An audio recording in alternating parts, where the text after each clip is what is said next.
Horal vatandaşlar, halkymyzyň milli goýsançy göz guwançy bolan reşit bedewlerimizin dünýädäki şan şöhratyny barka ýokary alýandygyny bilen hemmämizi goýsandyrýan hakykat, aýratynam dostlukly ýurt Russiýa Federasiýasynyň türlü künjeklerinde de bilen ahaldaky bedewlerimizin ösdürip ýetişdirýändigi bizi aýratyn bir guwandyrýan, goýsandyrýan hakykat. Häzir biz getbeşigimizi Russiýa Federasiýasynyň Daşary Respublikasynyň gelen myhmanymyz Recep bilen söhbetde şarkal dowam edýär. Recep myhmansyň Türkmen topragynda sizi hoş gördük. Näme Türkmen bedewleriniň jan koýary, hususy asçylar hökmünde şu ajaýyp baýramçylyk barada özüňiziň ýürek güýçançylygyny ildeşdirmede ýeter. Salam. Men bugün Türkmen topragyna giňden bellenýän Türkmen bedewiniň baýramyna gatnaşýanlygymy öğrenşar.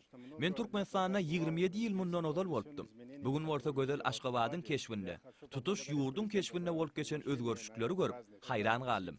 Men Türkmenistanyň hormatly prezidentine şu ajaýyp baýramçylyk dawralaryna gatnaşmaga dörülden mümkinçilik üçin dünýäniň çar künjeginden gelýän myhmanlary, myhmansyýar Türkmen halkynyň gujak açyp garşylaýanlygy üçin tüýs ýüregimden hoşallyk bildirýän.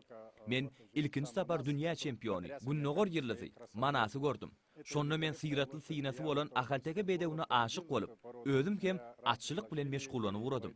Türkmen halkyna bir jan saglyk, mundan beýlekde günläp ösüş arzu edýän Türkmen bedewiniň baýramy, bu Türkmeniň medeni mirasyny, milli medeniýetini, syýlyk sarpasynyň beýany. Biz Russiýa Federasiýasynyň Daşary Respublikasyny, Kadar deňiziniň ol kenaryna, ahalteke bedewlerini köpetmek bilen meşgullanýar. Tälimçilerimiziň, çapyk suwarlaryň tagallary arkaly bedewlerimiziň at çapyşyklaryna, dürli ýarışlarda, bähteşiklarda gazanan baýraklarynyň sany 60-dan geçýänligini men buýsan şulen bellemek isleýän.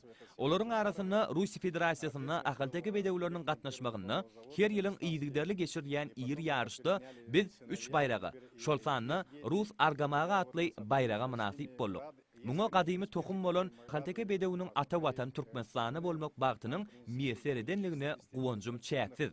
Dogrudan ahalteke bedewi iň gadymy tohum bolmak bilen ol tebigatyň göreden diýsen ajaýyp, ören owadan janlar diýip bellemek isleýän. Ýene bir ýola tutuş Türkmen halkyna berk jan saglyk arzu edýän.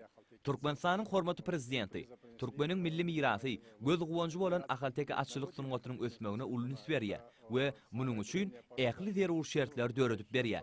Men Dagestan halkynyň adyndan Türkmen halkyna, Türkmenistanyň hormatly prezidentine ulustynlyklar, gülle ösüş we bagtyarlyk arzu edýän we öz gezegimde biziň ýurdumyza myhmançylyga çagyrýan. Biziň dostlukly gatnaşyklarymyz mundan beýlekde pajarlar öser. Netijede biz ýygjam we ysnyşykly gatnaşyklary dowam eder diýip umyt edýän. Türkmenistanyň hormatly prezidentine jan saglyk arzu edýän. Elmadama mundan beýlekam alyp barýan işleri rowaç bolsun. Recep, beren ýakynly görüňleriniz üçin sag bolun. Näme ahalteke bedewleriniň muştagy hökmünde sizi myhmansyň Türkmen topragynda ýene bir ýola hoş gördük. Biz hem Türkmen bedewiniň baýramyny tüýsüreten gutlaýar.